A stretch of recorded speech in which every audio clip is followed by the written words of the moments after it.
The new generation of kids, the so-called iPad kids, are being called the worst to ever walk the earth. And honestly, the data might back that up. Stupid, depressed, psychologically disturbed, obese, addicted.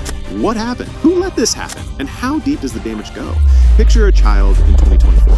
You imagine an iPad, right? Sticky fingers, eyes glazed over, covered in chip dust. Is that just a stereotype or a warning sign? We're watching it happen in real time, the most digitally immersed generation in history, growing up right now. This is Generation Alpha, born between 2010 and 2024, and their future might be more dystopian than we're ready to admit. Let's rewind. Basic boomers, natural childhoods, no screens, just the real world. Gen X, some TV, but it was limited, vetted, and human-paced. Born in the analog world, but grew up into tech. They created social media. You getting Gen Z? That's us. We remember life before smartphones. Barely. We were the test subjects.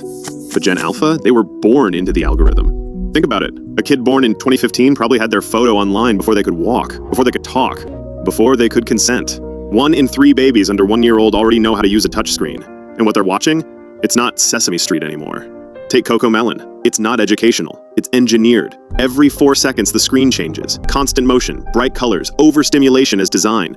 That's not harmless. That's programming the brain for addiction. And TikTok? It doesn't care if you're a child. It just wants your attention for as long as possible, no matter the cost. What happens when a developing brain grows up in a world of infinite scroll and zero stillness? Attention spans collapse. Emotion fades. Familiarity, depathy drops. Dark triad traits. Narcissism, Machiavellianism, psychopathy start to rise. Conduct disorders are spiking in kids as young as 5. Just 4 hours of screen time a day is linked to a 69% increase in behavioral disorders. Childhood anxiety, up 50% since 2010. And obesity? It's not just about food. It's about screens replacing play, movement, real interaction. So what are parents supposed to do? Give their child a smartphone just to keep up socially and risk the mental damage?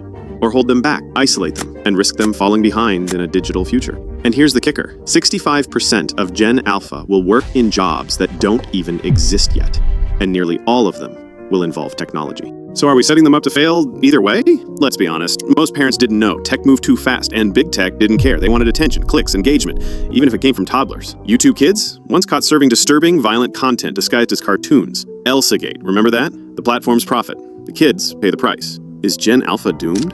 Maybe not. Studies show the type of content matters, and here's the hopeful twist. 74% of Gen Alpha aged 8 to 10 are already self-regulating their screen time for their own mental health.